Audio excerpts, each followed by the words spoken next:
Coach Agostino, the head basketball coach for the Amityville Warriors, and you're watching Warrior Basketball. It's time for Warriors Basketball on the Amityville Broadcasting Network.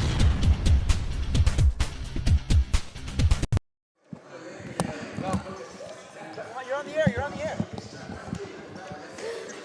Welcome to the Fred Williams Memorial Gym. We are at the Amityville Broadcasting Network. I'm your host, Aaron Kruder, with analyst Lucas Torres, and we're here to talk about today's game matchup, Amityville versus Eastport Southmanor. So, what's your thoughts on today's game, Lucas? I think it should be a pretty good game, especially with both teams warming up, now getting started soon. I mean, after the last game we saw with Amityville, they were pretty intense, and I just hope that they keep the intensity up. That's true. Now, the last game that Amityville played was just 2 days ago here in Amityville. They faced off against Hauppauge in an intense, close game. They ended the first quarter tied 17-17, and they actually went into overtime as they tied in the fourth quarter 62-62, I believe. And eventually, Amityville did take home the win as they won just by 5 points, 68-63. How impactful was that overtime? It was a major key, especially since in overtime it was really just came down to the free throws and really just 2 points. Because if we break it down just a tiny bit, because again it wasn't that large of a gap, being Amityville won in overtime by 5. That's what, 1 3 and a 2-pointer. That could have changed everything. They could have even went into a double overtime. But being that Amityville kept pace and kept the pressure on Hauppauge, and Hauppauge kept on fighting back, it was an evenly matched game, and it could have gone either way. And I can say confidently, Amityville definitely got a boost in confidence from that game.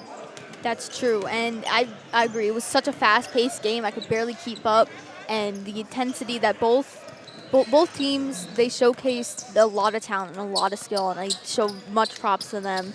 And I believe that the top scorers from Amityville that day was Amir Dickerson with 19 points, as well as Seville Williams with also 19 points. So those are top scorers for that game, with also Sherwin Johnson with 12 points. So those are definitely some later quarters.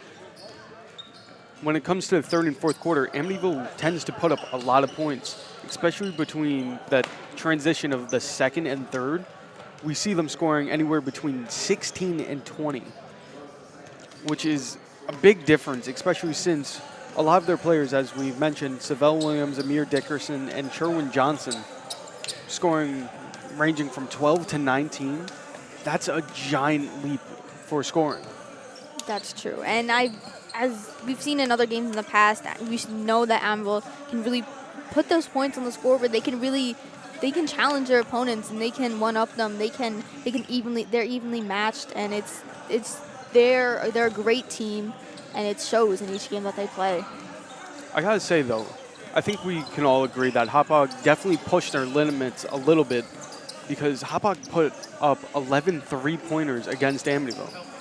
That's true, and I think that's how they were able to keep up with Amityville, because Amityville, they didn't sink as many 3-pointers as I think they would have liked, but they did make a lot of buckets, a lot of 2-pointers, a lot of free throws, but Hauppauge was able to get a lot of 3-pointers in, which I think shows that maybe Amityville's defense needs a bit more working on, but it does show that they're able to keep up even with Hauppauge sinking all those 3-pointers in. Speaking of Amityville and defense, I recently got the chance to speak with head coach Jack Agostino, and he told me that specifically Hauppauge was out of position due to Amityville's defense, meaning the Amityville Warriors were really chasing down Hauppauge and pushing them into out-of-position plays. And so it looked like they were playing almost a 2-3 zone. Meanwhile, they were playing a man-to-man and just catching them adrift. Speaking of Coach Jack Agostino, we are going to send it now to our Coaches Show hosted by Lucas Torres, so we'll be back after that. I'm Lucas Torres, part of the Amityville Broadcasting Network, here with head coach Jack Agostino for the boys varsity basketball team. First question for you, how does a win against the first place team Hauppauge help build confidence and change expectations? Well, I'm very glad you asked that question because the last interview I wasn't sure. Now I know we're really good. And I know they know they're good. It's their confidence. That's what they really were, not 100% sure of themselves. Now they know they're good. And I'm glad that we beat a really good team. Seville Williams and Amir Dickerson were both key players, both scoring 19 points. Who are some other key players that you would like to see step up offensively in order to reach that next level? Well, Sherwin Johnson is a pivotal person. Since he's been back, we've been playing so much better. Anais Duncan the same. Once those two came back, they're seniors. They've been through the wars with us. It's very important. Dejon Clinton, too. He makes some shots. We're good, but we do need more production from the bench. So I'm looking for Tymel Smalls to produce a little.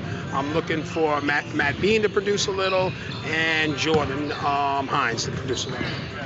While playing against Hauppauge, your team mainly played a 2-3 zone and gave up 11 three-pointers. What adjustments, if any, need to be made in order for a stronger perimeter defense? I don't want to rain on your parade. We played no zone that game. No zone. I mean, maybe 1 or 2 possessions. We played man. They're very good moving without the ball, Hauppauge, so they were able to get. But the key is that we had more points than them. So that's usually the best thing. Your team plays a very fast pace. How important is your conditioning for your players to keep up with this play style?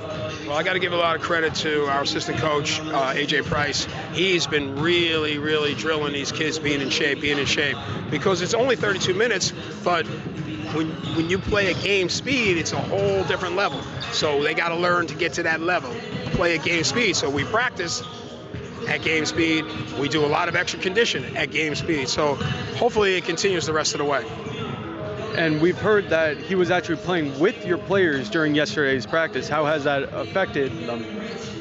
He's a very competitive person, and he really brings the best out of these players. He's done an amazing job. The same with my brother Anthony. Tremendous assets to have 2 very, very knowledgeable people on your staff. And the last one, when you got Coach Kretz, he's done probably the best job I've ever seen him do on the JV level. He's had a really, really tough season, and he's pulled it together. He's won 3 in a row, so I'm very happy with JV right now.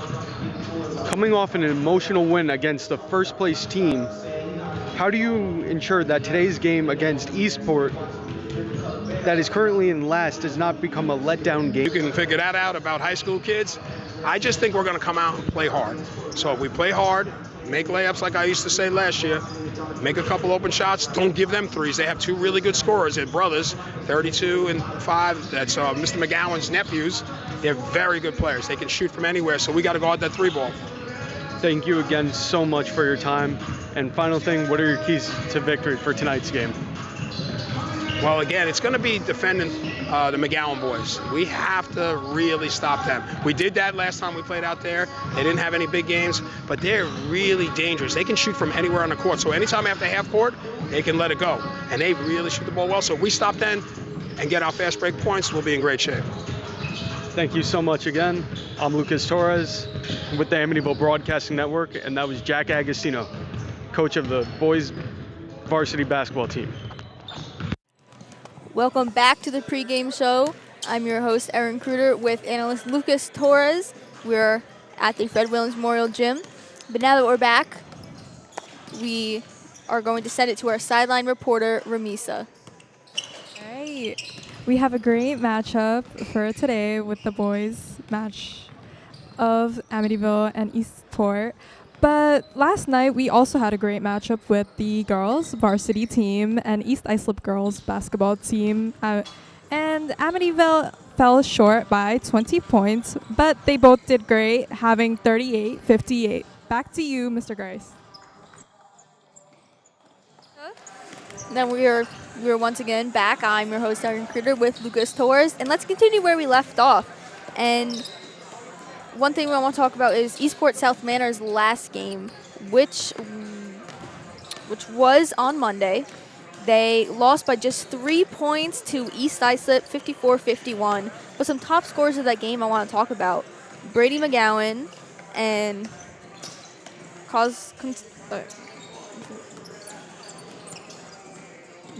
Drew McGowan, who are a sophomore and senior brother duo. And their uncle is actually a beloved teacher here at Amityville Memorial High School. Mr. McGowan, we love you. We just had a talk with him. He's great, and his brother is the father of these two boys. He's the coach of this team, and we just had a short talk with him, with Mr. McGowan, and we learned that so this is their last year playing together. And as we heard in the coaches show, Agostino mentioned that they had to look out for the McGowan boys. How do you think that will maybe affect the Amityville team today? I mean, as Agostino mentioned, they could shoot from anywhere on the court. So that could be a lethal duo, especially if they already have that established connection being younger brother. That's just a connection that's established. Especially when you're working on a team together. Yes, there's going to be some animosity between the two, but at the same time, that sibling signals are going to be sent across the court, and they're going to end up working together. And even Agostino mentioned that Amityville has to really watch out for them. That's very true, and I mean they're top scorers, and especially Braden McGowan. He's just a sophomore, I believe, and he put up 18 points in their last game, and he's the top scorer, and that's really something that they need to look out for, and I think we'll see that today.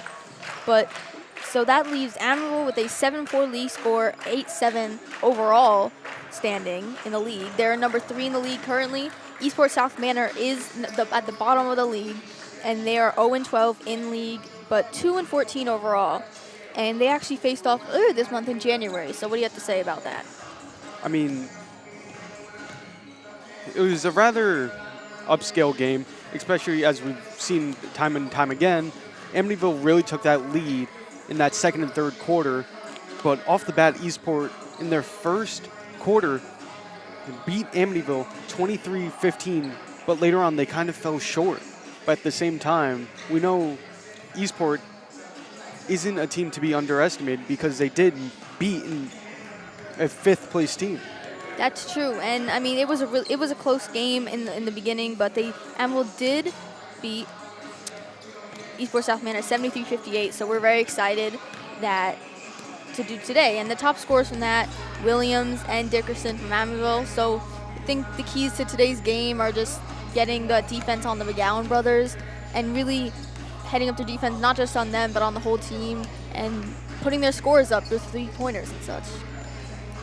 I think this is really going to be a defensive game, and it's going to be all about defense, because without defense, then you can't really have an offense.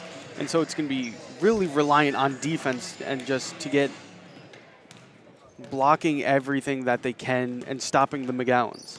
That's true. And we want to thank you for tuning into the pregame show here on the Amityville Broadcasting Network.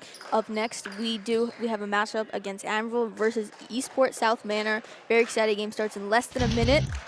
And we'll see you after this break on the Amityville Broadcasting Network.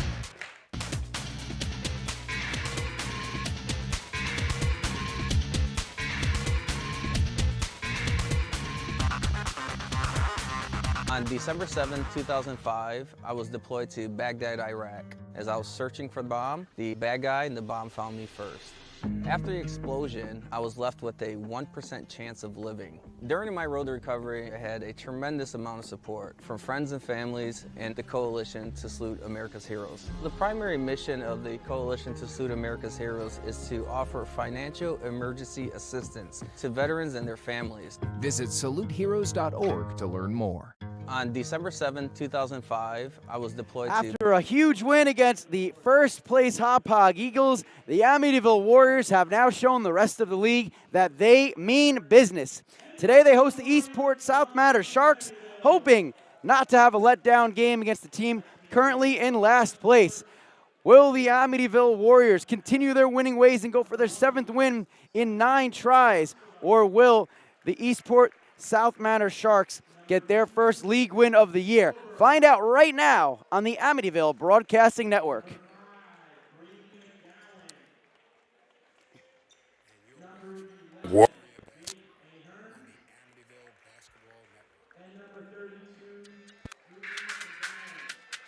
It's time for Warriors basketball on the Amityville Broadcasting Network. And a good evening and welcome to the Fred Williams Memorial Gymnasium as we get set for tip-off here between the Amityville Warriors and the Eastport Southmanor Sharks. Matt Grice, Lucas Torres bringing you all the action tonight. We thank you for joining us. The Warriors come in fresh off a 68-63 overtime win against the Hauppauge Eagles. Warriors are 6-2 in their last 8, 7-4 in league play, 8-7 overall. The Sharks, meanwhile, 0-12 in league play and 2-14 overall. Let's get to the starting lineups for the Sharks. It'll be Sate, Koskin Tunzel, Zach Froberg, Brady McGowan, Jack Ahern, and Drew McGowan. Head coach David Schuler, assistant coach Harrison Lynch, and for your Amityville Warriors, starters Seville Williams, Anais Duncan, Sherwin Johnson, Amir Dickerson, and Dejan Clinton. We're just a few moments away from tip-off here, and it should be a really exciting game. But right now, we are going to send it to the PA address announcer for tonight's national anthem.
And we are all set for tip-off here from the Clawbuyer Court in the Fred Williams Memorial Gymnasium. Again, Matt Grice, Lucas Torres, and this should be a fun one. Earlier this year, the Warriors played against Eastport Southmanor and came away with a 73-58 win. But Lucas, this team has grown so much since that win earlier in the season.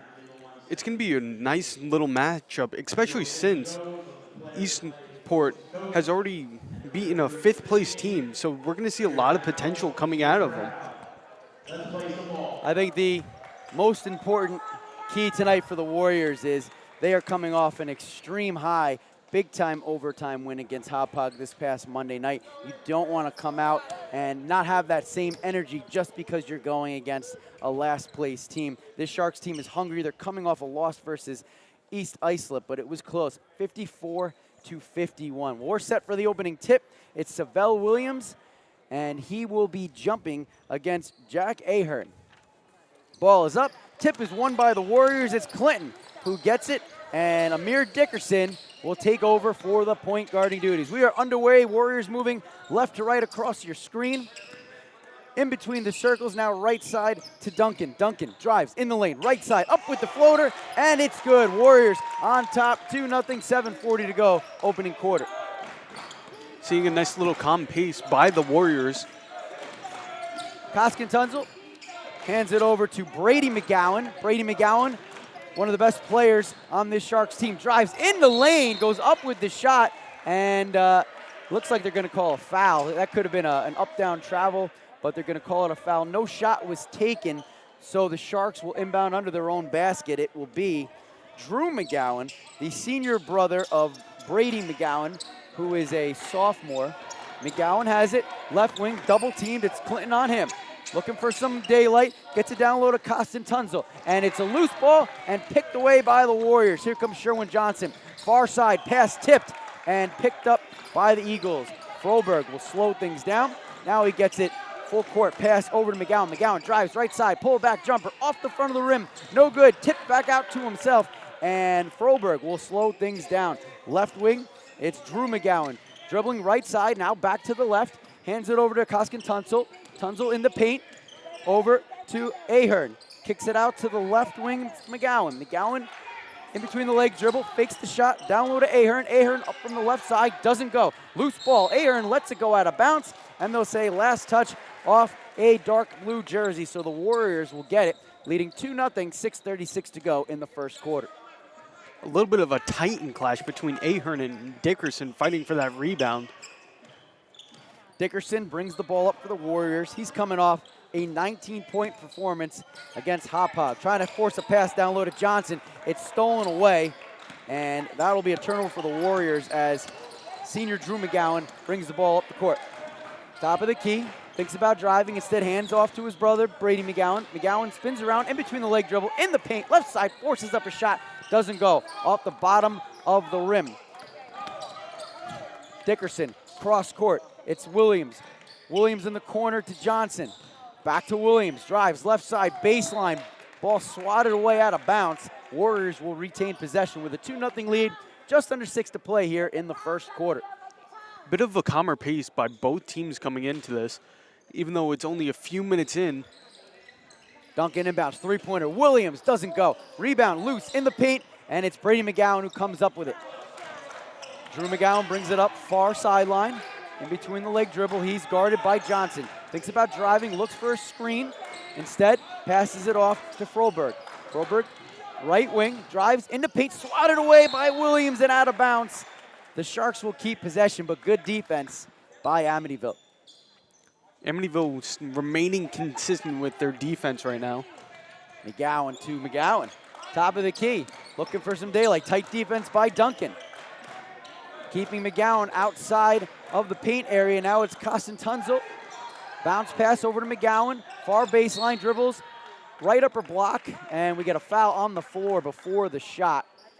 So the Eagles will keep possession. That's 2 team fouls now on Amityville. Amityville still with the 2-0 lead. 5:20 to go, opening quarter. Scoring has been missing here in the opening quarter. Eagles looking to still get on the board. Ahern has it, right upper block, puts up an uncontested jumper, off the back rim, no good, gets his own rebound, up with the shot, that doesn't go, and Dickerson pulls down the board. Pushing the pace is Amityville. Johnson from the right side, tries to force a pass over to Duncan, that doesn't go, but Johnson picks up the garbage and puts it in the hoop. Warriors up 4-0, 5 minutes to play in the first. McGowan has it, left wing, drives, left side with the right hand, too strong, rebound, taken by the Warriors. Here comes Williams. Williams gets it over to Johnson. Johnson with the easy layup from the left side. And Amityville has opened up a 6-0 lead with 4:43 to go in the opening quarter. And Coach Scholler would like a timeout. We're seeing the Warriors playing some pretty good offense so far, especially with some nice passing right there in the paint. Yeah, the Warriors have come out aggressively, as they usually do. And it took a few possessions to get the offense going, but you see what a difference, and Coach Agostino talked about this, how good this team has gotten ever since Sherwin Johnson and also Amir Dickerson came back from injury. Not having their offensive presence, but also their leadership on the court definitely hurt this team. And it's probably a good sign for Amityville, the fact that they have come out strong, because you can really dictate the tempo and the tone of a game from how you first take the court, and we talked about this, and so did Coach Agostino. You don't want to come out flat coming off such a high against your win against the first place Hauppauge Eagles. Good pressure by Williams in a backcourt. Having trouble getting the ball up the court is Froberg. Now he's able to do so in the paint, and we're going to get a jump ball as both Duncan and Ahern were fighting for it. Possession arrow favors the Warriors. 6-0 Amityville in front, 4:31 to go in the first.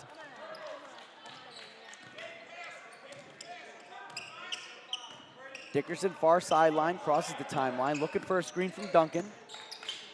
Gets it over to Duncan, thinks about the three, drives in the lane, it's Clinton. Clinton with the three, doesn't go, and the rebound is pulled down by Ahern.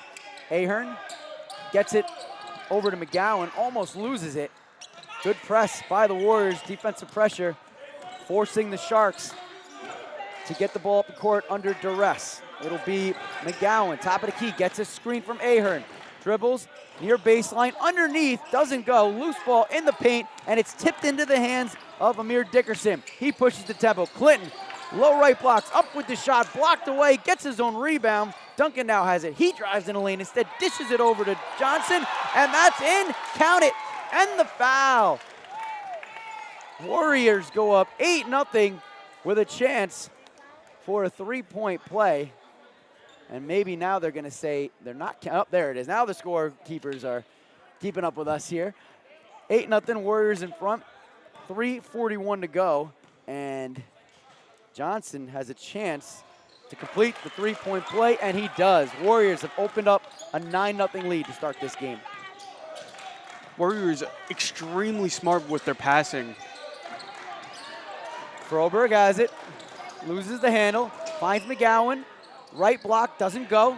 Tip ball moving towards the Amityville bench, scooped up by McGowan, double teamed, and is able to get it over to Froberg, who will reset things for the Eagles. McGowan, a long tray from the right wing, too strong. Loose ball. Clinton has it, jumps up, gets it to Dickerson, has it roll around the back of his head, and smartly slows things down. Now driving baseline, it's Williams up with the shot, and good. And it's all Amityville early on here as they take a 11-0 lead, just under 3 minutes to play in the first quarter. Amityville is keeping that full court press continuing going into the final minutes. Ray McGowan, jumper from the free throw line, off the back of the rim, rebound pulled down by Duncan. Great pace here early on as Duncan takes the ball up the court for the Warriors. Finds Clinton in the corner, thinks about a three. Instead, hands it off to Dickerson. Cross-court pass, left wing. It's Williams. Williams with the tray, strong. Clinton with the board, but he's going to step out of bounds. And the possession will go to the Eagles. Now let's check in with the third member of our crew. Let's go to our sideline reporter, Ramisa. All right, this is an intense matchup. Amityville leading 11-0. But this is not the only thing that's actually happening. That's exciting. For this month, we have a special performance from the Your Interact Club that's coming up for Black History Month, which would be pretty exciting. And it's outside the school, which will be happening soon. Thanks, back to you guys. Thanks, Ramisa. Turnover for the Eagles. Warriors keeping the shutout intact. It's Dickerson. Brings the ball up slowly for Amityville, looking for a screen by Duncan. He does, dribbles from left to right. Bounce pass. In the corner to Williams. Driving in the lane out, Dickerson. Out to Duncan, left wing three. That doesn't go. Rebound pulled down by Koskin Tunsil. And Koskin Tunsil will send it over to McGowan. 1:48 to go. Opening quarter, Warriors have opened up an 11-0 lead. Shot by McGowan doesn't go, but they do call a foul on the play. And that will send Drew McGowan to the free throw line for a pair, trying to get his team on the board for the first time tonight. The Sharks are still trying to figure out what to do against Amityville's pretty strong defense and the pressure that they're putting on the Sharks. First free throw does not fall. You can see the frustration on Drew McGowan's face. Last time these two teams played earlier in the season, Drew McGowan did put up 12 points against the Warriors, looking for his and his team's first here, and that doesn't go, but the rebound is pulled down by Koskin Tunsil, and on the second try, he's able to end the run and break the shutout streak. So that gets the Eagles on the board. It's 11-2 Warriors, 90 seconds to go, opening quarter. Williams has it, left wing, left block now it's Johnson, back to Williams. Williams in between the circles, kicks it out to the right side, baseline, near side, driving Duncan.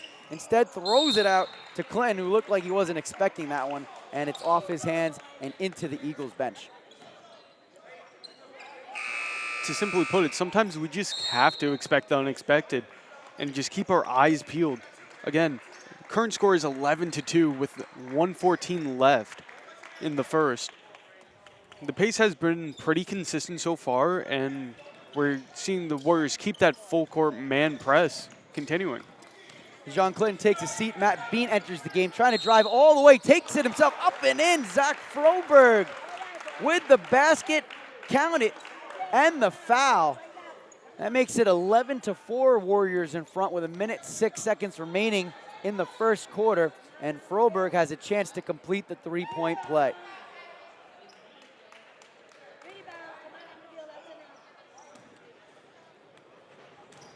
Sharks trying to convert some points. Shot doesn't go, so 3 missed free throws now for the Eagles as the Warriors pushing the pace down the other end of the court. It's Dickerson. He's on the board for the first time tonight. Warriors up 13-4, under a minute to go, opening quarter. McGowan has it, far side. Dribbles, top of the key. Froberg driving in the paint, spins, left side, kicks it out to younger brother McGowan. 40 seconds left, 18 on the shot clock, up with the shot, and the 10-footer falls. 13-6, 34 seconds remaining in the opening quarter. We're seeing the Sharks figure out how to play against Amityville's defense. 25 on the shot clock, 21 on the game clock, about a 3-second differential, although the shot clock is frozen right now as Dickerson puts up the three. It's an air ball, uncontested. Good effort by Anais Duncan to try to save it, but out of bounds it goes, and that'll be a turnover for the Warriors. So the shot clock will be turned off as we wind down the first quarter. Right now, Amityville in front by 7 points. Brady McGowan brings the ball near side, guarded by Duncan. In between the legs dribble, we're under 10 seconds. Looking for some daylight, not finding it. 5 seconds, cross court. It's Miller who's entered the game. Down low, in the paint, up with the shot. Rebound by Duncan as time expires here in the first. And with 1 quarter in the books, the Warriors have come out strong.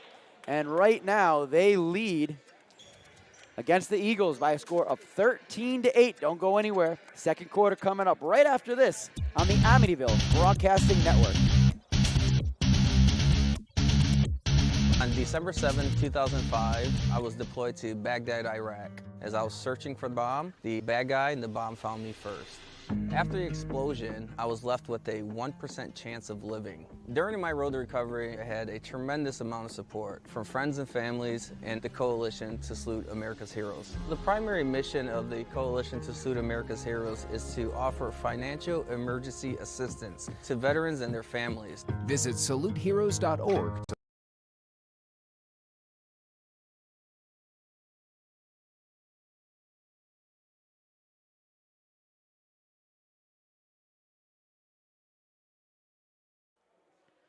And him. Welcome back as we get set for quarter number 2 here on the campus of Amityville Memorial High School. Warriors have a 13-6 lead after 1 quarter of play. And Lucas, they have started this game exactly how Coach Agostino would have wanted them to. Agostino talked about confidence before the game, and I think that's a key thing as of right now. But again, Amityville is only up by 7. So anything can really happen in going into the second period. So it'll be Drew McGowan inbounding right in front of us here on press row as the Eagles look to try and cut into this Warriors lead. Zach Froberg brings it up the court, bottom of the circle, dribbles right side.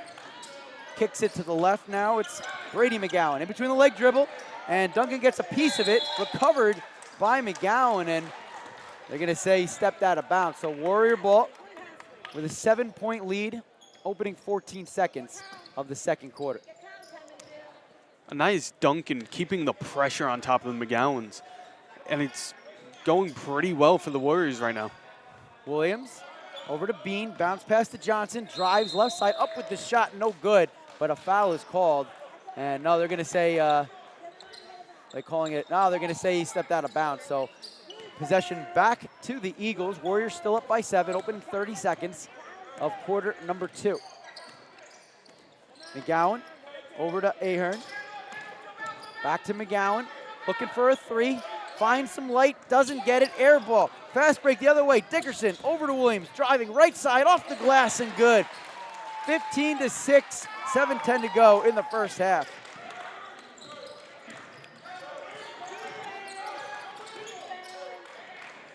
Froberg has it.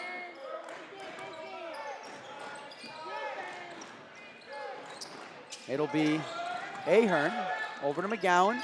Tries to drive, finds a wall of white jerseys. Instead, kicks it over to the corner to Koskin-Tunxel.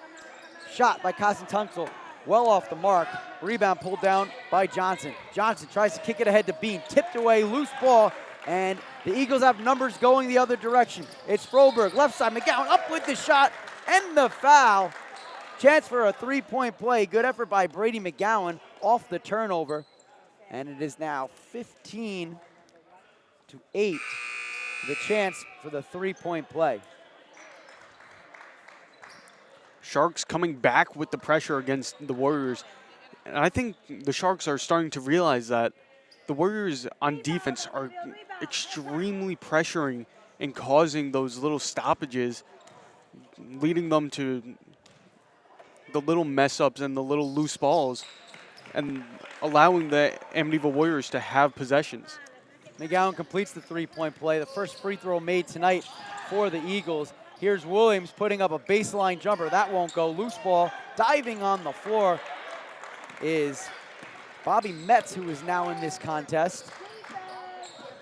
And Drew McGowan has it. Drives, lane, paint, up with the shot, makes a move as it doesn't go. Dickerson spins around, pulls down the rebound. Amityville pushing the tempo the other way, what they do best. Williams underneath to Tymel Small, who's entered the game, and Tymel Small converts, seeing his first action of the evening. Small last time against Eastport put up 14 points. Those are his first two on the evening as McGowan drives and instead has his pocket picked. Back the other way, Dickerson trying to track it down. He does just before he goes out of bounds. Bounce pass to Williams, spins and the easy lay-in. 19-9, 5:36 to go in the first half. The Warriors continuing to play man, and so far it's been working out extremely well. McGowan, pull-up jumper, that's good.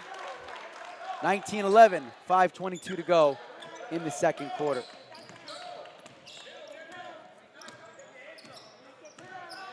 Dickerson in between the circles, guarded by McGowan, finds Bean right wing, playing catch with Dickerson. Over to the left side, it's Williams. Williams guarded by Froberg, gives it up to Small. Small finds Dickerson, thinks about a pullback three-pointer. Instead, he lets Williams take it. That doesn't go. Bean hustling in, pulls down the rebound. And it'll be Anais Duncan resetting the offense for the Warriors. Duncan going from left to right, gets it over to Dickerson, bounce pass. Duncan finds Bean, long two, that doesn't go. Loose ball, Bean gets his own rebound on the floor. And we are gonna get a jump ball, and this one will stay with Amityville. 19-11, 4:39 to go in the first half. Warriors out in front. A little bit of aggression on the court, but again, as we've seen with the Warriors, sometimes a little bit of aggression goes too far, but it's all about the way the game is played, and that's what it really comes down to. Duncan sets the inbound. All the way out top of the key, it's Williams. Williams drives, makes a move to the left side, doesn't go, but the rebound is put back by Duncan. Nice little quick tap there in the paint. Warriors up 21-11, 4:23 to go, second quarter. Froberg has it, top of the key, drives in the paint, down low, left side, up with the layup, won't go from Metz. And the Warriors fast break the other way, it's Duncan, uncontested layup. Warriors up 23-11, approaching the 4-minute mark of the second quarter. And Eastport Southmanor coach David Scholler wants to talk things over as he calls a timeout. The Warriors working extremely well against the Sharks so far, especially in the paint. It's going extremely well, and the Sharks are trying to figure out what to do against their offense. Defensively, the Sharks are still trying to figure things out and put up their own points on the board. We want to take this time to remind you that the Amityville Drama Club is putting on a musical that will truly make you say, Mamma Mia. Come see these wonderful performers and save the date for March. Come see the Amityville Drama Club production Friday, March 22nd at 7 p.m. and Saturday, March 23rd at 2 p.m. and a second show at 7 p.m.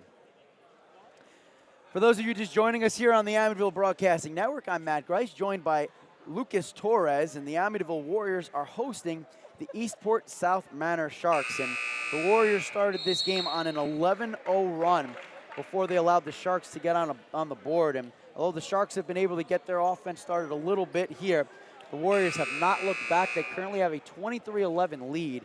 And right now, the Sharks really don't seem to have an answer. I mean, as we've seen time and time again, the Warriors have an extremely aggressive play style for defense along with their offense. And we're seeing the Warriors really cut into the paint. Froberg brings the ball up the court, crosses the timeline, bottom of the circle, guarded by Bean. Kicked into the corner, it's McGowan. McGowan, cross-court pass, dangerous pass, and it's intercepted by Williams. Drives to the lane from the left side and converts. 25-11, 3:45 to go in the first half of play here. McGowan, guarded by Small. Small getting some big minutes here in the second quarter. Didn't see much of him on Monday against Hauppauge. But again, he had a big game against Eastport last time as that ball is stripped loose. Diving on the ground is Duncan. Great effort. Bean picks it up. Almost a collision between Dickerson and Small. And that ball is going to go out of bounds, but off a blue jersey. Now, let's send it over to our sideline reporter, Ramisa, who has a report. I overheard the team coach talking with the team to play more aggressive and play more defense, strategizing with them with their game plan, with their board, talking more defense, and that they need to be more aggressive and not be on the rebound. Back to you guys. Thanks, Ramisa. And that seems like the strategy right there. That's the great game plan. You keep that up, you're going to have a lot of successes. We have another timeout on the floor. Right now, Amityville has a 25-11 lead, 3:16 to go until the half. One of the things, Lucas, that has made such a big difference for this Warriors team is the experience in coaching. Last year, they brought back alumni Jason Frazier as an assistant coach, and this year, they have another former Warrior alum and former NBA player in AJ Price, and the difference that he has made has been incredible. I mean, as we already heard, he was playing with the team yesterday during their practice, and that has to be some type of motivation for the players to just keep on pushing forward and elevating their gameplay. And I can tell you now, that can definitely help going into further games going towards the playoffs. We talk about the pace that this Warriors team plays, and AJ Price is a big part of that, making sure that the team is in shape. As the inbound pass will go off the foot of Savell Williams out of bounds. Eagles will get the ball, but conditioning is so important if you want to play that style of basketball, and the Warriors are showing that not only can they do it, but they can make it last through 4 quarters, and as we saw on Monday, even overtime. Driving, Froberg, right side, foul on the floor, shot will not count. Foul against the Warriors. That overtime on Monday, that was pretty exciting, and it was a 62-62 game going into overtime. The Warriors held Hauppauge, who at the time was in first place, to only 1 point in the extra period. Defense coming through as McGowan puts up a 3 from the baseline. That doesn't go. Fresh in the game, Jordan Hines for the Warriors will kick it out to Williams. Williams from the free throw line. Jumper short off the front of the rim, and McGowan pulls down the rebound. Sends it over to the left side to his older brother, Drew McGowan. Guarded by Williams. Great move by McGowan in the paint. Up with the shot off the glass and good. McGowan does it again. A chance to convert the 3-point play. And it's 25-13 Warriors in front. 2:41 to go in the second quarter. Drew McGowan, the in-1 king as of right now for the Sharks, doing extremely well in the paint. Getting those extra points on the line, hopefully trying to convert them. Shot goes up, and the extra free throw is good. 25-14, so the Sharks refusing to go away here as now they are pressing, and Hines has it for the Warriors. Down low, up and over. What a move by Savell Williams to answer right back for the Warriors. 27-14, 2:27 to go, second quarter. McGowan looks for the screen and gets it. Good defensive switch by the Warriors. Long tray off the back of the rim, no good. Rebound pulled down by Duncan. Gets it down court to Dickerson. Puts up the 3-pointer, uncontested, and it's true. 30-14, Warriors in front, 2 minutes until the half. First 3-pointer of the night for the Warriors as they take their biggest lead of the game at 16 points. McGowan tries to answer back with the 3. His rolls around the rim and finds the bottom. 30-17, 1:42 to go. And we get a whistle. Possession will remain with the Warriors. we overheard Agostino talking about how he wanted to bring some people off of the bench, and we're seeing that now. We're seeing a lot of new faces coming onto the court during this game. Great opportunity to get some experience. Some of your other players is Hines, fresh off the bench, misses the shot. Rebound put back, no good by Williams. Loose ball, and Froberg has it. Froberg across the timeline, guarded by Williams, going right side, tries to go up and under. Wild shot, doesn't go. Clinton, who's back in the game, gets the rebound. Bounce pass Dickerson, loses the handle, out of bounds. And the Eagles will take over. 81 seconds until the half. Warriors with a 13-point lead. Warriors still going with the man defense. Bounce pass, McGowan to McGowan. Fakes right, dribbles left, up underneath with the right hand and good. Brady McGowan with the lay-in. He's got the last 5 points, 5 in a row. Three-pointer, other end, and it's drilled by Anais Duncan. So the Warriors answer right back as we are under a minute to go here in the first half. 33-19, Warriors in front.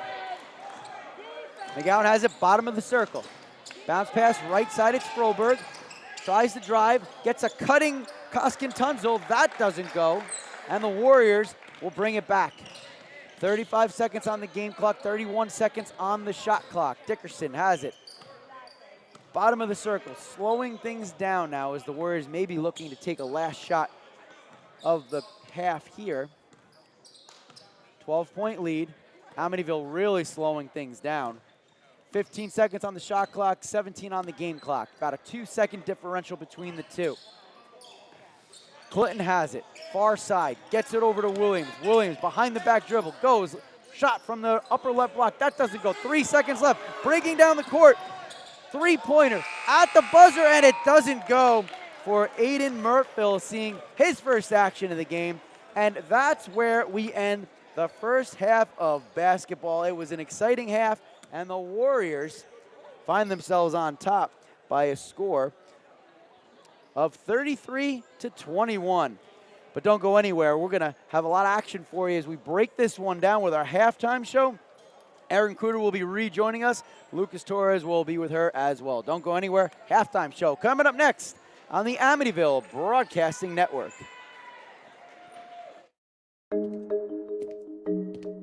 When it comes to vaping, the truth can get clouded. So let's make it clear.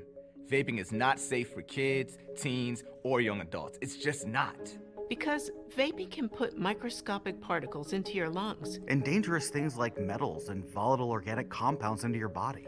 And nicotine, the same highly addictive substance found in regular cigarettes.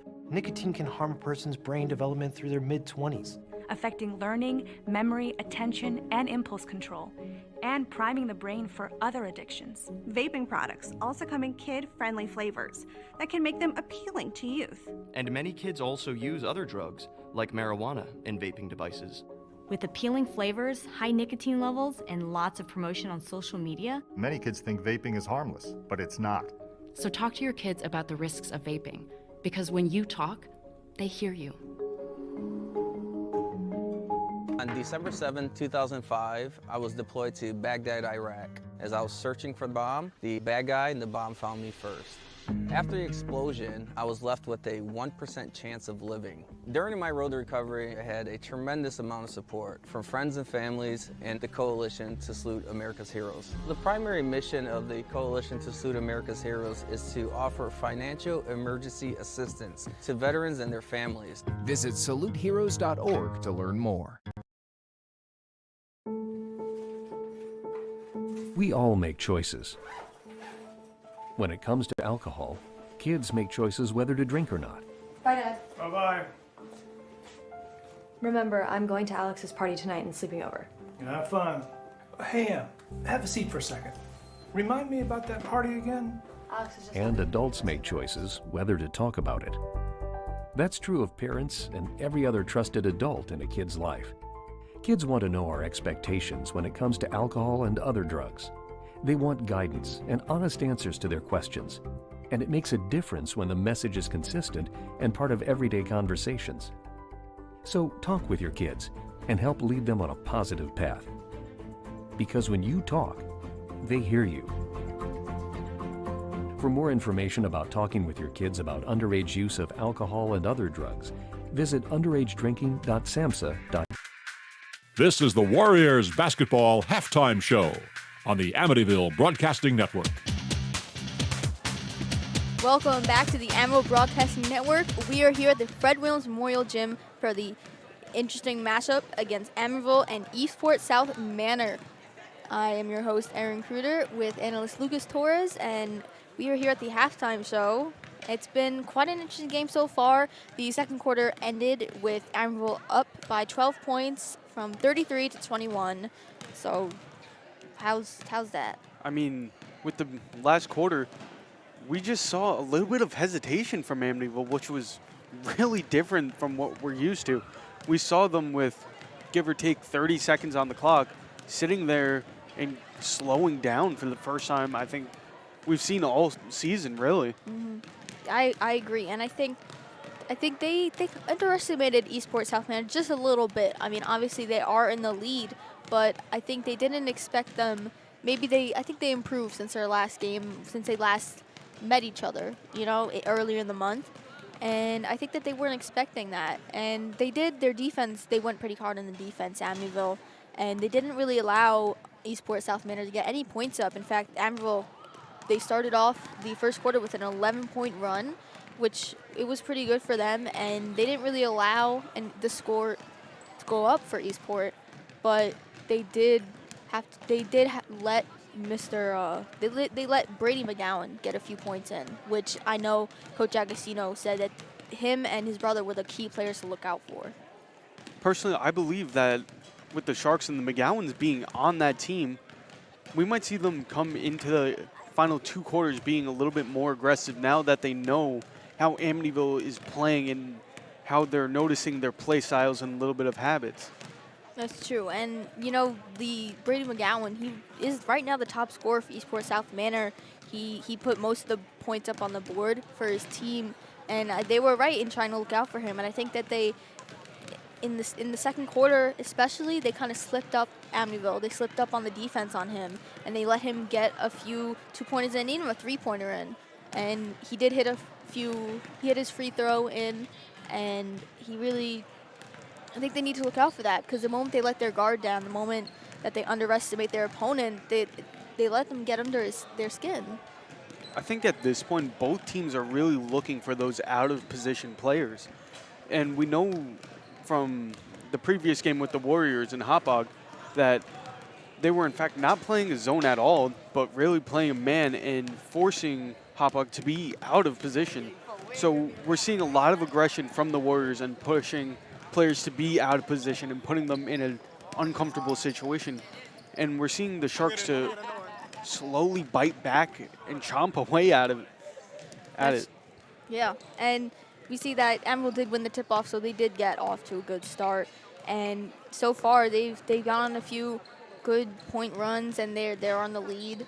And it's been a good game for them so far. I see a lot of specific players shooting and they getting points on the board. Go ahead.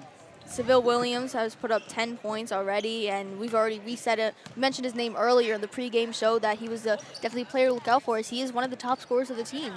I gotta say, with Seville Williams, throughout this whole game, he either has eyes on the back of his head, the way that he's spinning around like a top and draining things behind the back almost. It's ridiculous. It's, in a way, crazy in itself that he's able to pull off these spin moves back to back, going from coast to coast. And he's really pushing his team to do a lot so far. That's true. I mean, last time that Amityville met up with Eastport Southmanor, Seville Williams put up 21 points. And that's the amount of points that Eastport has right now. So that's just pretty, it's a say of his skill and his talent as a basketball player and just what he does in a game. And I've seen him and Anais, they both did a lot of work this game, and I see them hustling. I see them putting the work in that they need to win the game.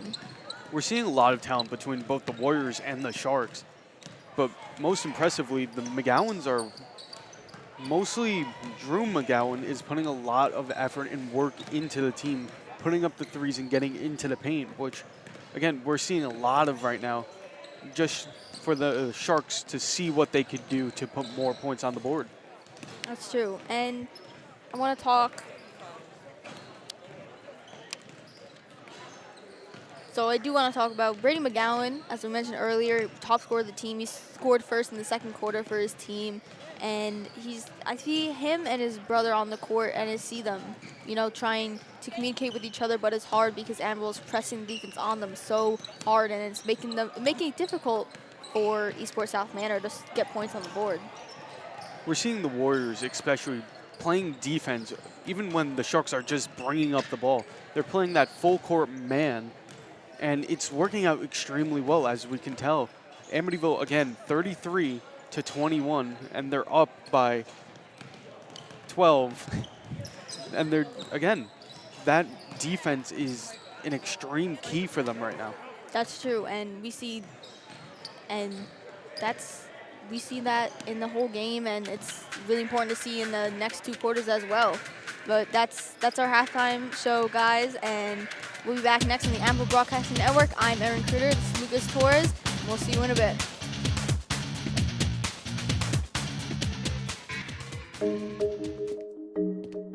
When it comes to vaping, the truth can get clouded. So let's make it clear. Vaping is not safe for kids, teens, or young adults. It's just not. Because vaping can put microscopic particles into your lungs. And dangerous things like metals and volatile organic compounds into your body. And nicotine, the same highly addictive substance found in regular cigarettes. Nicotine can harm a person's brain development through their mid-20s, affecting learning, memory, attention, and impulse control, and priming the brain for other addictions. Vaping products also come in kid-friendly flavors that can make them appealing to youth. And many kids also use other drugs, like marijuana, in vaping devices. With appealing flavors, high nicotine levels, and lots of promotion on social media, Many kids think vaping is harmless, but it's not. So talk to your kids about the risks of vaping, because when you talk, they hear you.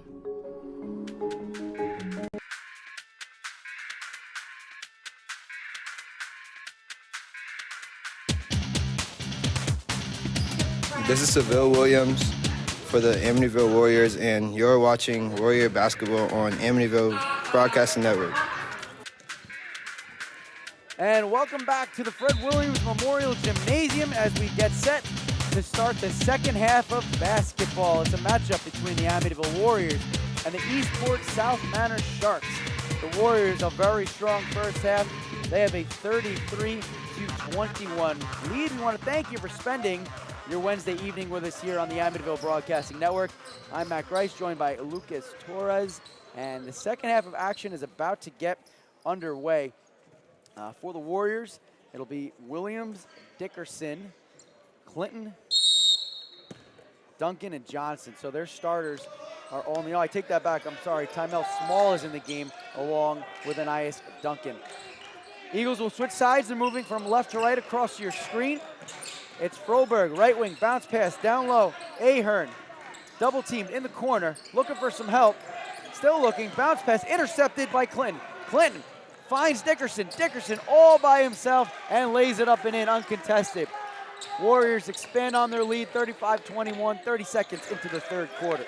So far, this game is really about looking for that out-of-position player and getting the easy lane or point.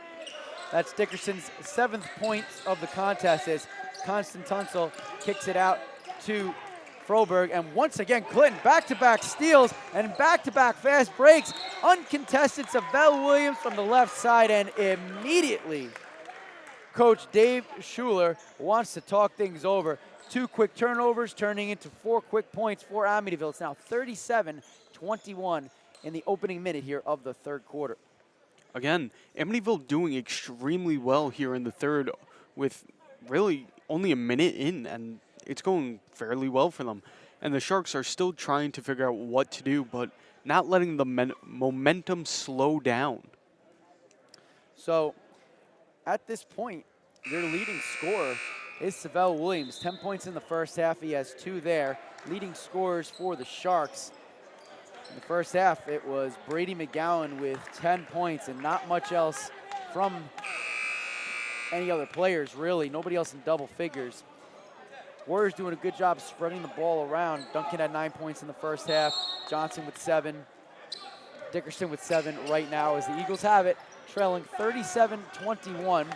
Brady McGowan, the younger of the brothers, and there's another turnover, 3 straight. Williams again on the fast break, fakes the pass, and gets the layup from the left side. 39-21, 6:52 left in the third. Froberg has it. Eagles still trying to get on the board. 3 possessions, 3 turnovers. Bounce past McGowan. Quick ball movement. 3-pointer. Left wing. That rims out. From McGowan. Rebound. Older McGowan goes up with the shot, and he's hit hard. And good sportsmanship shown by Duncan as he came crashing into McGowan and immediately goes to pick him up. So that will send Drew McGowan to the charity stripe with a chance to kind of slow things down for the Eagles here as they trail the Warriors 39-21, 6:37 remaining in the third quarter. And the first free throw is good. 6-0 run for the Warriors to start the third quarter. 9-0 run if you're going back to the second quarter as the second free throw does not go. Rebound in the paint belongs to the white jerseys. Here comes Williams. Left wing, tries to get a bounce pass, kicked by Froberg, but scooped up by Clinton. Dickerson, right wing, Clinton thinks about the 3, drives, puts up a 10-footer off the front of the rim, bounces around, doesn't go. Rebound pulled down by Duncan. He'll bring it back beyond the arc and all the way around in between the circles. McGowan on him, drives, right side, down low, small, and that doesn't go. Dark blue gets the board. McGowan, far sideline, guarded by Small. Bottom of the circle, spins right to left, bounce pass to his younger brother, driving baseline floater off the front of the rim. That's a loose ball. Rebound in the paint, up with the shot off the front of the rim. Still a loose ball, and Dickerson brings it down for the Warriors. 39-22, Amityville in front with 6 to go as the floater from Dickerson hits. Make that 41-22, 5:56 to go in the third. Again, as we've heard from Agostino, he likes to see his players use the opportunities of out-of-position players, and it's working extremely well throughout this game. Foul called on Tymel Small, senior forward. Like I said, I don't think we saw him at all in the last game against Hauppauge, but he lit up the scoreboard the last time these two teams met, putting 14 points up against the Eagles. It will be Drew McGowan inbounding just to the right of us here on press row, and he gets it into Froberg, crosses the timeline, bottom of the circle, left side McGowan, top of the key, right side to Costin Tunsil. In the paint, McGowan looked like his leg was being held. He couldn't jump, forces up his shot, draws the foul, and he will go to the free throw line for a pair. And that's a nice job by Drew McGowan. And if the Eagles want to get back in this game, they need to do so with that clock stopped. But in the first half, they didn't do the best job converting on those free throws. Both teams getting a little bit confused with what winter sport, going into a little bit of wrestling on the ground there. But McGowan just put down that 1 point. Hasn't been a very physical game up to this point as the first free throw falls, and McGowan's good for a pair. 41-24, 5:25 remaining in the third quarter. Dickerson near midcourt, gets a screen from Duncan, doesn't work. Right wing, looking for a screen from Clinton. Instead, cross court over to Duncan. Thinks about a 3, instead pulls back, top of the key, drives right side, fakes to Clinton, up with the shot, doesn't go, and the rebound's pulled down by Ahern. Coming back the other way, it's Froberg. Froberg across the paint and over to McGowan from the left side, up with the shot, it's strong. And Williams, fast break the other way, fakes to Duncan, gets it over to Small, and out of bounds it goes. That was a great fake. That had me as he looked right at Duncan and sent it over to the other side to Small. But the Warriors will get a foul, and actually they just said it out of bounds off a blue jersey. 10-footer from the left upper block, that doesn't go by Williams. Loose ball in the paint, taken away by Froberg. In between the circles, gets it to Costin Tunsil, driving in the lane, and hitting the deck hard was DeJon Clinton. Ball out of bounds. And they're gonna call a foul on the Warriors. So the Eagles will inbound under their own basket as Matt Bean re-enters this contest and Anais Duncan takes a seat. Warriors up 41-24, 4:36 to go in the third quarter. McGowan thinks about a three, drives baseline, up with the shot over a reaching Bean, doesn't go, rebound, pulled down by Jack Ahern, and that falls. 41-26, 4:24 to go in the third. So far, this game has been all about rebounds. Williams cross court. Dickerson, three-pointer in the corner, air ball from Clinton, and it goes right into the hands of Drew McGowan. McGowan takes it to the far side, guarded by Small. Now McGowan, top of the key, behind the back dribble. Bounce pass over to Ahern. Ahern baseline, gets it back to the younger McGowan. McGowan guarded by Clinton, backs off, open three. Bean gets in his face, and he drills it, and Bean makes the contact. Count the three, and a chance for a 4-point play as Brady McGowan goes to the free throw line. We're seeing both McGowans getting to the charity stripe here within this third period. Probably not the smartest play by Matt Bean. Great effort to try to contest that three, but both defenders pulled back, both Clinton and the other defender. I didn't catch who it was, but the 4-point play will not be converted, but the rebound, the offensive board, pulled down by the elder McGowan. In the quarter, it's Constant Tunzel driving, baseline, left side to right side, up with the scooping in. So a quick 5-point swing. It's 41-31, lead down to 10.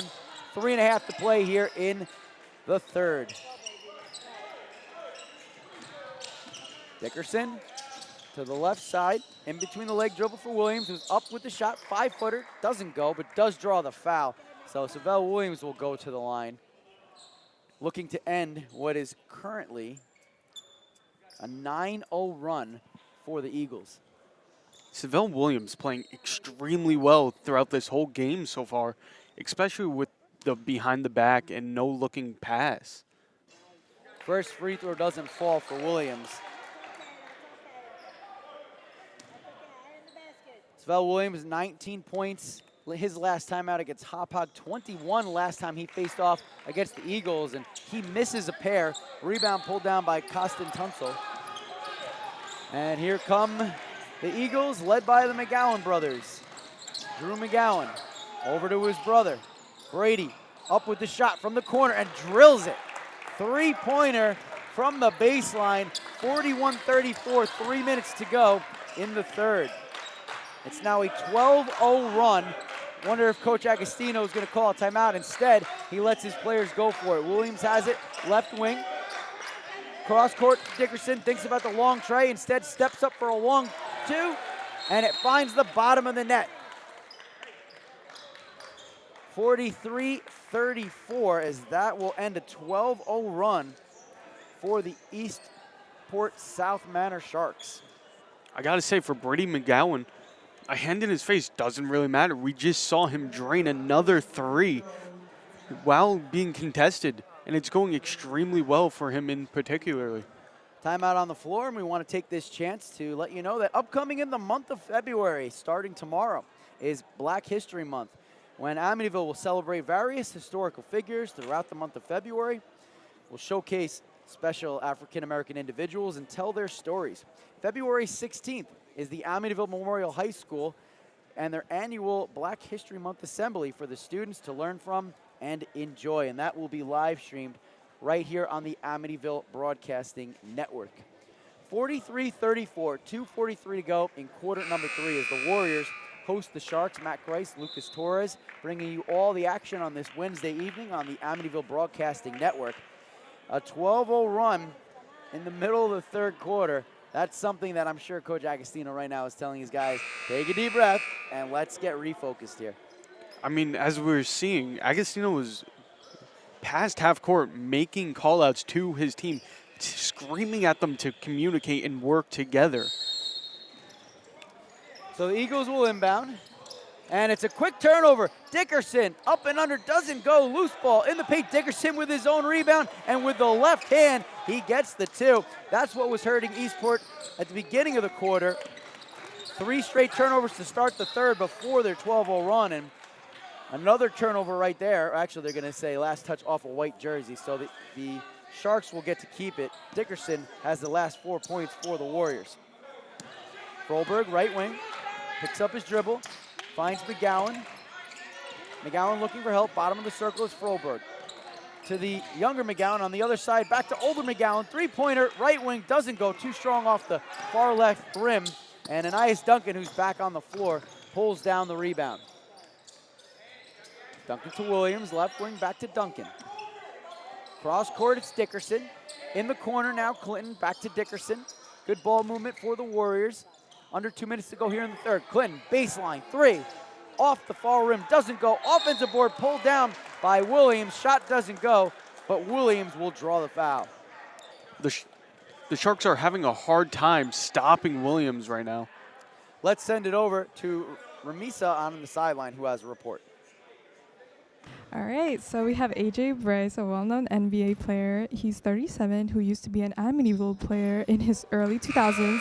He used to be one of the best kids on the team, and he won 3 straight Long Island championships after scoring 1,304 points and 2 Newsday Suffolk Player of the Year's award, which is pretty great. Now he came back to Amityville to support the newer generation, and he now plays as a volunteer assistant under his former coach, Agostino. Thank you. Back to you guys. Thanks, Ramisa.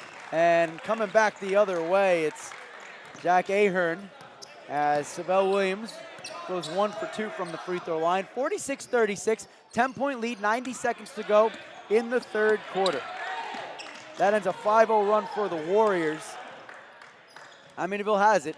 Bounce pass Williams, top of the key, drives, picks up the dribble, tries to get a pass to Clinton. It's tipped away and stolen by the Eagles. Drew McGowan has it, crosses the timeline, bottom of the circle. Chest pass, left side, younger brother McGowan, dribbles, left to right, up and in from the low left box. Under a minute to go in the third, 46-38. The lead is now cut to 8. Driving in the paint, it's Duncan, kicks it out, wide open three, Williams doesn't go. Loose ball picked up by McGowan, but it's tipped away by Bean. Good defense. Dickerson has it now for the Warriors. Far sideline, puts up the 15-footer and hits. 48-38, lead back up to 10 for the Warriors. 30 seconds to go in quarter number 3. Metz on the floor, trapped under his own basket, tries to get a bounce pass to Costin Tunsil. Loose ball, Froberg now has it. Gets it over to Metz. Metz tries to get a shot over to Warriors, it won't go. Breakout the other direction, bounce pass cross court to Bean. That's stolen away, Froberg driving the other way. Probably should have taken the shot, tries to force a pass over to Bobby Metz. It's out of bounds, and they're gonna say last touch off blue jersey. You know, sometimes it's okay to be a little bit greedy and take the basket for yourself. I'm all for helping out the team, but sometimes you just got to do it yourself. 5 seconds left. Dickerson has it. Guarded by Metz. 1 second left, and he gets it off right at the buzzer, but it will be an air ball. And that is where we end quarter number 3 here. Warriors right now with a 10-point lead. It's 48-38, but it should be an exciting conclusion. Don't go anywhere. The fourth quarter of action coming up right after this on the Amityville Broadcasting Network. On December 7, 2005, I was deployed to Baghdad, Iraq. As I was searching for the bomb, the bad guy and the bomb found me first. After the explosion, I was left with a 1% chance of living. During my road to recovery, I had a tremendous amount of support from friends and families and the Coalition to Salute America's Heroes. The primary mission of the Coalition to Salute America's Heroes is to offer financial emergency assistance to veterans and their families. Visit saluteheroes.org to learn more.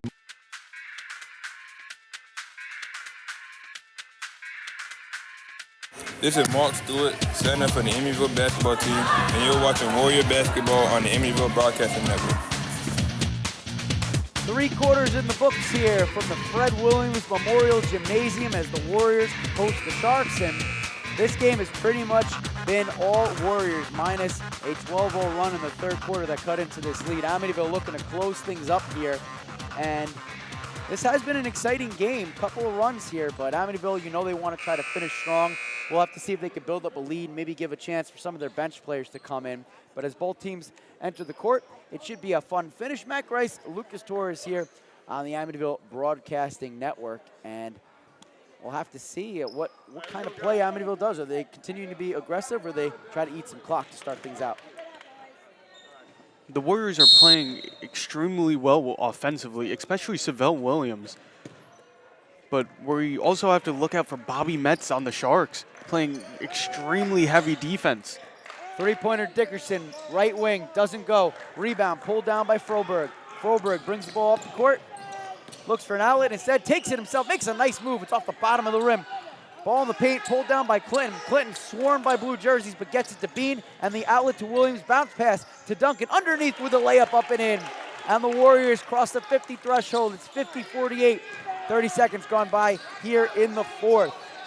Down low the other way, and you called it. Metz looking good out there. He puts 2 on the board. 10-point lead for the Warriors, 7:22 to go.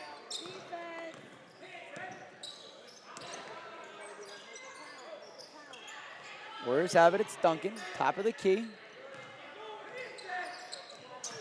Dickerson fakes left, dribbles right, loses the handle, but gets it over to Clinton. Clinton tries to drive, tipped, but right to Duncan.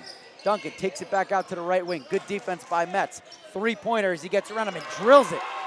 Anias Duncan sneaks around Bobby Metz, sinks the 3, and the Warriors are back up by 13, 6:48 to go.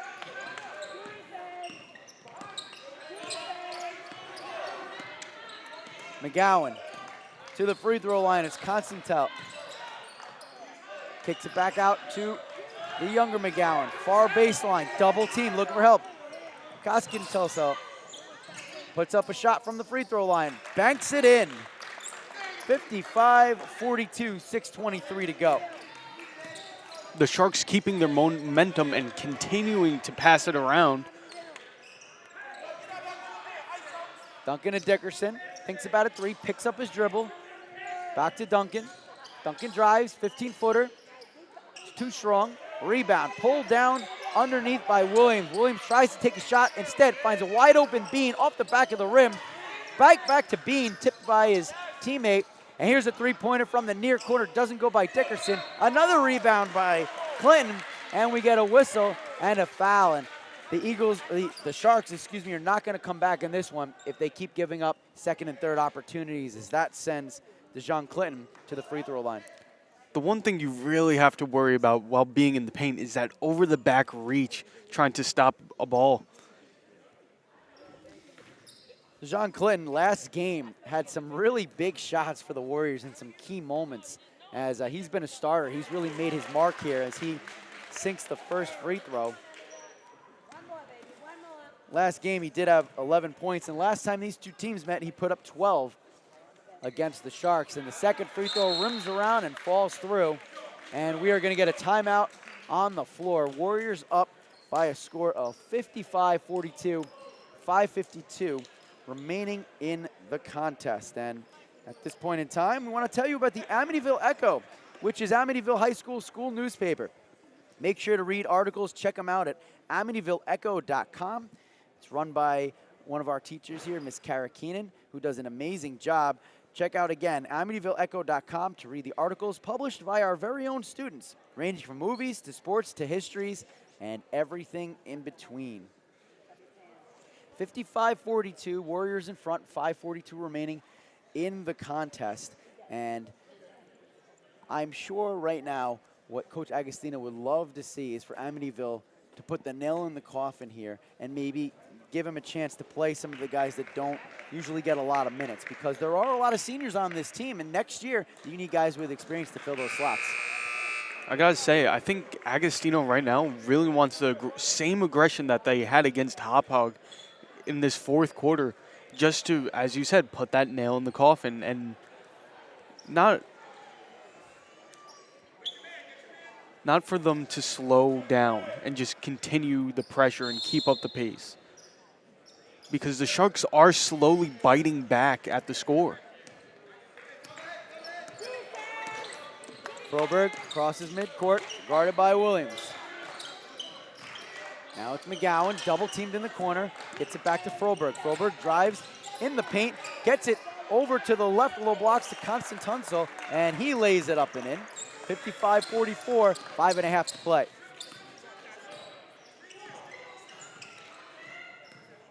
Dickerson, good defense on him by Metz. Pass to the near corner, it's Williams. Baseline, drives off the front of the rim, gets his own rebound and puts it right back in. 57-44 as we approach the 5-minute mark here of the fourth.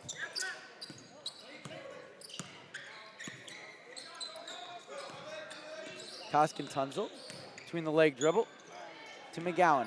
Left wing, dribbles right to his older brother, back to the left wing. He dribbles right. Cross court to Froberg. Crossover dribble, kicks it out. McGowan for three. Air ball pulled back underneath by Koskin Tunzel. And he's got the last 4 points now for the Eagles. 57-46, 11-point lead for Amityville. 4:35 remaining in the contest. Screen set by Bean for Dickerson. Now it's Clinton. Back to Dickerson. Sends it around the world to Bean. Cross court to Clinton. Clinton fires the open three and drills it. Clinton, a very dangerous shooter when he's left open, and he shows it there. 60-46 with 4:18 to go. Back the other way, it's Metz. Pretty much uncontested. And the Sharks answer right back, 60-48. Amityville going the other way. Dickerson in the paint. And it's knocked out of bounds. Couple of subs coming in now as Agostina will go to his bench. Jordan Hines comes in the game, as well as Kymel Small, and Matt Bean and Dejon Clinton take a seat. Both of those guys providing a spark off the bench for the Warriors. So Duncan will inbound. Warriors 12-point lead. Halfway through the fourth quarter, Dickerson thinks about a tray. Instead, drives in the lane underneath, finds a wide open Small. And Amityville adds to their lead, 62-48, under 4 to play in the game.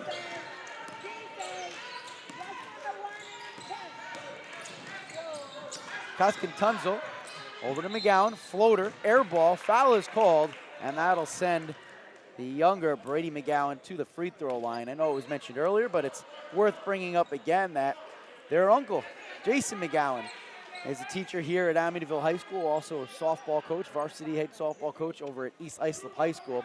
So athletics certainly running the McGowan family.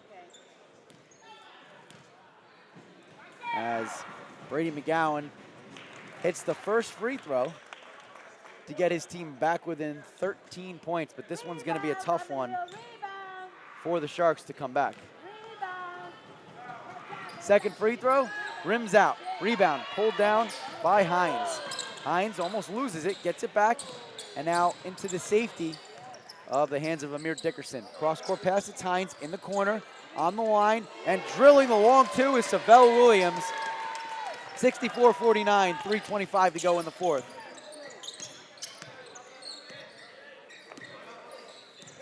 Froberg, bottom of the circle, in between the leg dribble, finds McGowan, far corner. Fakes right, goes left, baseline jumper, off the side of the backboard. Rebound taken in by Duncan. Duncan pushing the pace. Guarded by Koskuk off the bench, up and underneath. Duncan with a great play, 66-49, 3 minutes to go in the game. Koskin Tunzel gives it back to McGowan. McGowan, bottom of the circle, guarded by Small. Dribbles, low left block off the side of the backboard. Loose ball. Pile up on the floors. There's a fumble. Younger McGowan has it, and he's fouled as he tries to get it in, and he'll go to the free throw line for a pair. And I think it's time to check in with our sideline reporter, Ramisa Chowdhury, who has a report. Mr. McGowan, the very own math teacher at Amityville and part of the WAC Pack, his very own brother is also supporting his two nephews who are the best players on the Eastport team. So that's pretty good. All right, back to you guys. Thank you, Ramisa, as Brady McGowan hits both free throws to cut into the Warrior lead. It's 66-51, 2:35 to go here in tonight's contest. Screen set at midcourt. Dickerson cross court to Williams. Williams dribbling from left to right, loses the handle, able to find Duncan. Corner three, too short, loose ball, tipped around, and it's chased down by Tymel Small. Small in the paint, pass tipped, and off of Amir Dickerson. That'll be a turnover for the Warriors, and the Sharks will get possession. 135 seconds remaining. 66-51, Amityville with a commanding lead. Broberg goes right, spins left, pass tipped. Here comes Duncan off the steal, up with the scoop, no good, but he's fouled. Williams, with authority, tries to put the rebound back, but the play had already been blown dead. Smile on his face, thinks he was having a little bit of fun with that one. Great defense by Duncan, and he's rewarded with a few free throws. We almost had a Christian Smiley moment with Williams there on the court, and we're about to see 4 new players coming into the game.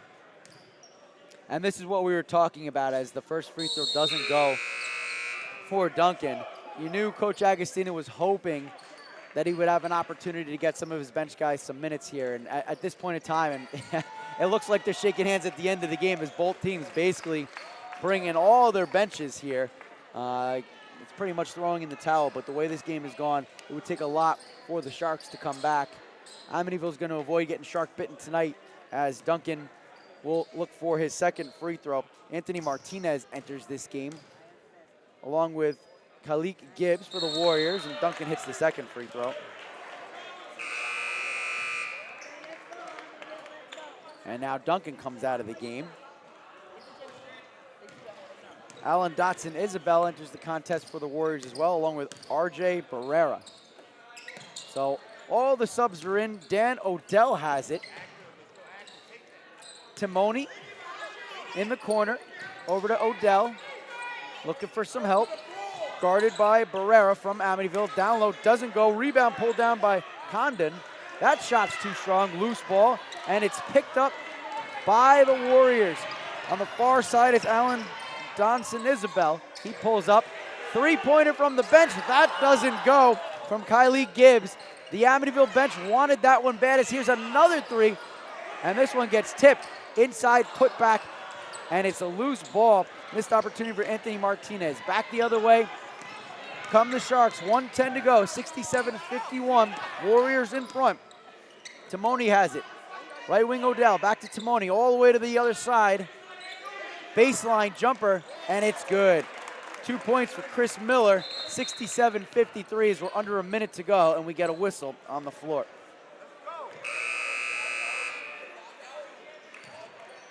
And a couple more substitutions.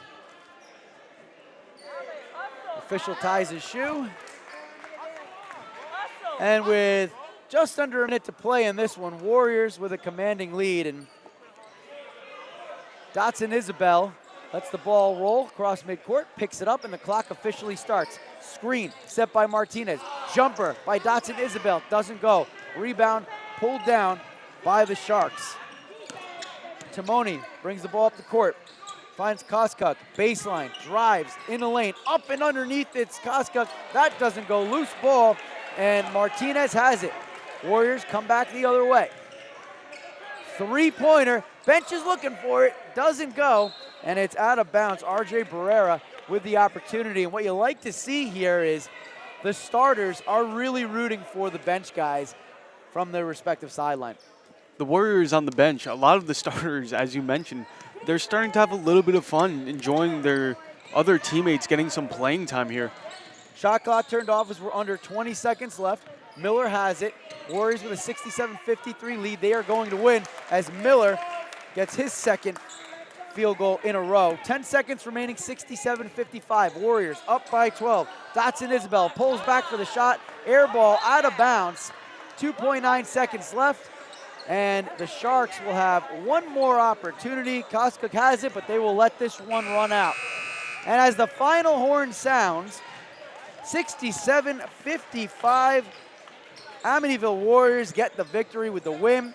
The Warriors improve to 7-2 in their last 9 games, 8-4 in league play, 9-7 overall. Meanwhile, the Sharks will fall to 0-12 in league play, 2 2-15 overall. 0-13 in league play, I should say. 2-15 overall. This was exactly the type of game that Amityville needed coming off a strong win on Hot Pog. You didn't want to see that letdown game. And not only did they play strong the entire time, but at no point did they let up, and they gave their bench players an opportunity to get some action at the end. Again, the Sharks were pretty fierce throughout the whole game, but Agostino, as he said, he wanted to keep the players out of position, and that's what he kept on doing. We'll see if we have a chance to speak with head coach Jack Agostino, but he ran off the court quickly with his teammates. If we can get him, we will. If not, don't go anywhere, because we're going to break this down with the post-game show. Aaron Kruger leading the way in just a few minutes. But as we continue to try to get the coach here, we can talk about this one, Lucas, as right from the get-go, Amityville came out really strong in this contest. And for the first half, they were the dominant team. There was one stretch in the third quarter where the Sharks really made life difficult for the Amityville Warriors, but at the end of the day, it was all the Warriors, and they clearly showed that they were the better team. The Sharks were really fierce throughout the whole game, and in the middle of it all, they started fighting back, but sometimes it's a little too late to fight back for it. All right, well, we'll try to bring you Coach Jack Agostino in the post-game show, but we're going to take a quick break. Once again, thank you so much for tuning in tonight on the Amityville Broadcasting Network, as the Amityville Warriors are victorious against the Eastport Southmanor Sharks. Final score in this one, Warriors on top as they get the victory, 67-55. For Lucas Torres, I'm Matt Grice. Don't go anywhere, because the post-game show is coming up next, right here on the Amityville Broadcasting Network. On December 7, 2005, I was deployed to Baghdad, Iraq. As I was searching for the bomb, the bad guy and the bomb found me first. After the explosion, I was left with a 1% chance of living. During my road to recovery, I had a tremendous amount of support from friends and families and the Coalition to Salute America's Heroes. The primary mission of the Coalition to Salute America's Heroes is to offer financial emergency assistance to veterans and their families. Visit saluteheroes.org to learn more. On December 7, 2005, I was deployed to Baghdad, Iraq. We all make As I was choices. searching for the bomb, the bad guy and the bomb found me first. After the Choices whether to drink or not. Bye, Dad. Bye-bye. Remember, I'm going to Alex's party tonight and sleeping over. Have fun. Hey, have a seat for a second. Remind me about that party again? Alex is just... And adults make choices whether to talk about it. That's true of parents and every other trusted adult in a kid's life. Kids want to know our expectations when it comes to alcohol and other drugs. They want guidance and honest answers to their questions. And it makes a difference when the message is consistent and part of everyday conversations. So talk with your kids and help lead them on a positive path. Because when you talk, they hear you. For more information about talking with your kids about underage use of alcohol and other drugs, visit underagedrinking.samhsa.gov.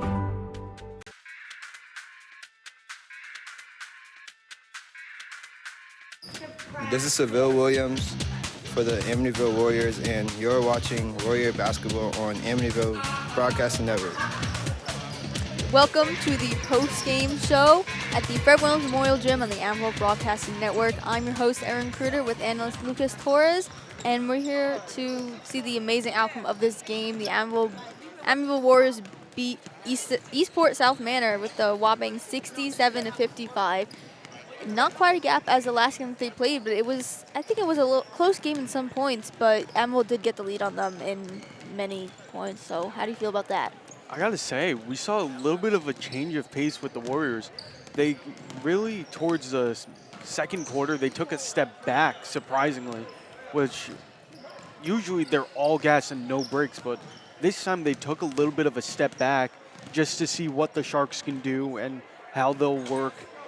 But then immediately off the bat in the third quarter, the pressure was back on and they kept up the pace.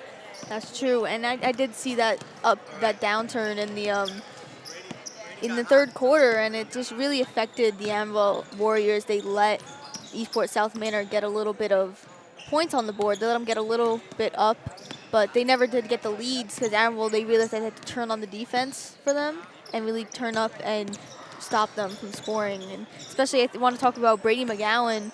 He's a sophomore. And speaking of Brady McGowan, top scorer of Eastport Southmanor, we're going to do a quick interview with his very own uncle, our very own teacher here at Memorial High School. So how are you, Mr. McGowan? How you doing, Miss Kruger? I'm good. That's great.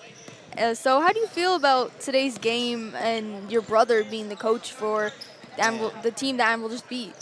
Yeah, it was wild, man. It's mixed emotions because, you know, I teach here at the Ville, and I want these Amityville kids to do well. And I used to coach here with Coach Agostino, and ironically, AJ Price on the bench was one of our players. He was a sophomore when I coached him, so it's great memories seeing these Amityville kids play ball again. But like I said, of course, I want my nephews to do well. I want Drew and Brady to do well, and you can see my man Brady started heating up at the end. I think he had like 23, something like that.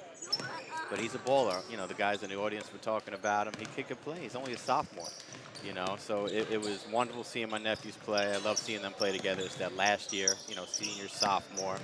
But they did their thing. But Amityville was good, man. They played good D tonight. That's true. And Brady McGowan, he's an amazing, phenomenal player for Eastport. He put up, I want to say, almost like half of the points, more than half maybe, I think he had for like 23. Eastport. Yeah, like he was definitely top scorer for Eastport, and he's been top scorer in their past games as well. Right. So do you think any of that has you influenced as a basketball coach?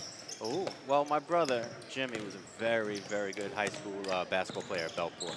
And I played as well. And, you know, so basketball is like, that's our thing. That's in our genes. We all played. Me and my brother played college baseball, but basketball was our thing as well. So the kids are they're both actually very good baseball players, too. So they're going to have a big choice. The beauty of Brady and Drew, they're going to have, well, Drew just signed to play Division I Marist. He's going to baseball. But Brady's going to have the opportunity to play both basketball and baseball. He's going to have a tough choice because he's passionate about basketball, but he's a good baseball player, too. So it's pretty cool. Yeah, my brother was a big-time athlete at Belport High School, and he went to Marist on a full-ride baseball scholarship.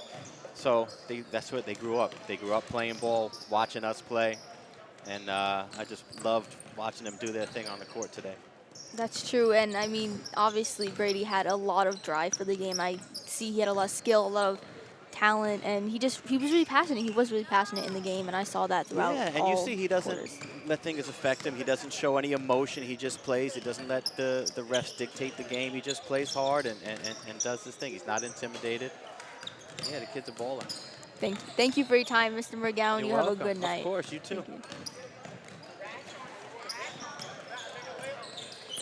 All right, that was our beloved teacher here at Memorial High School, Mr. McGowan, with his brother, as if you heard, was the coach for Eastport, and two of his nephews were on the team.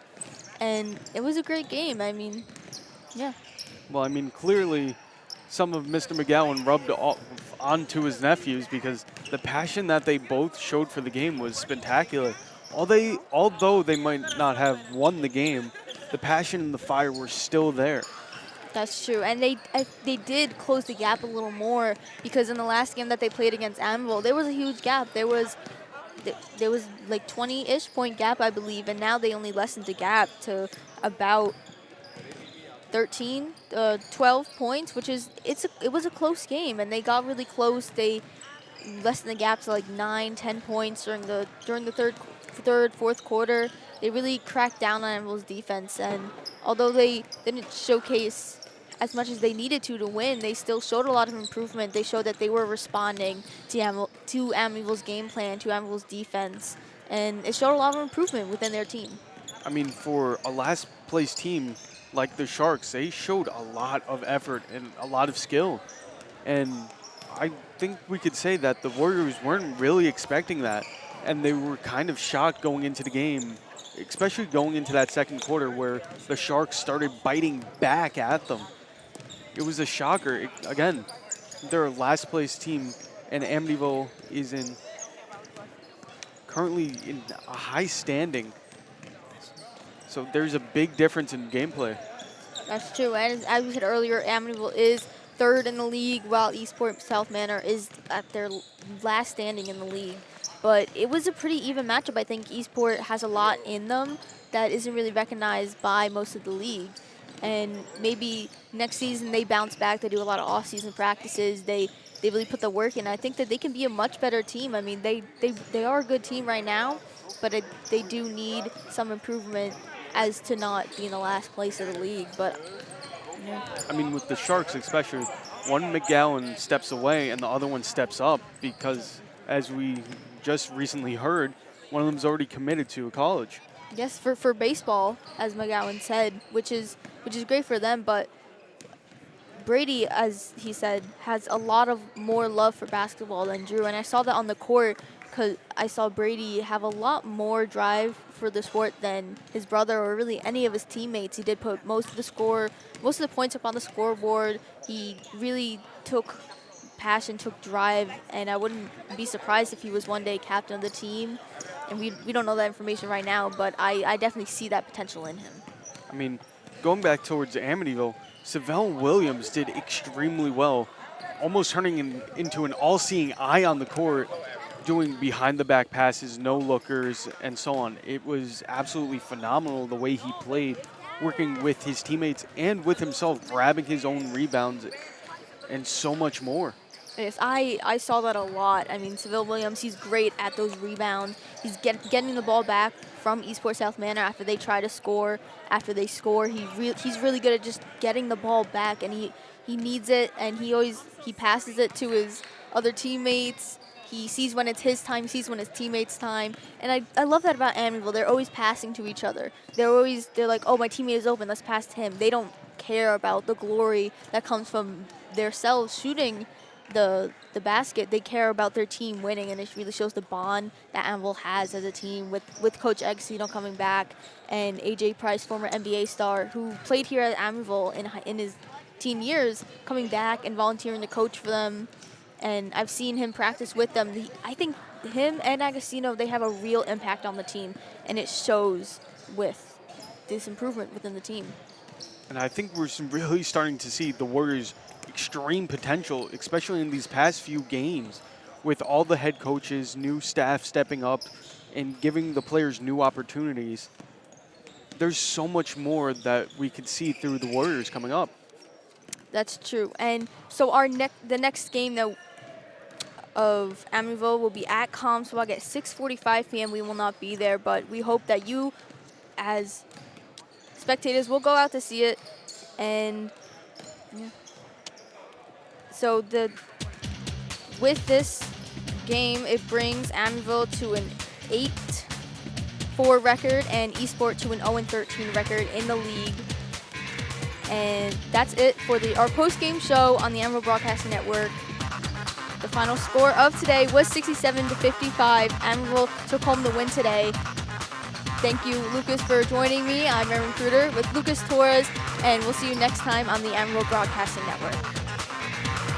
Go to AmityvilleWarriors.com for upcoming broadcasts and events. This has been a presentation of Warriors Basketball on the Amityville Broadcasting Network.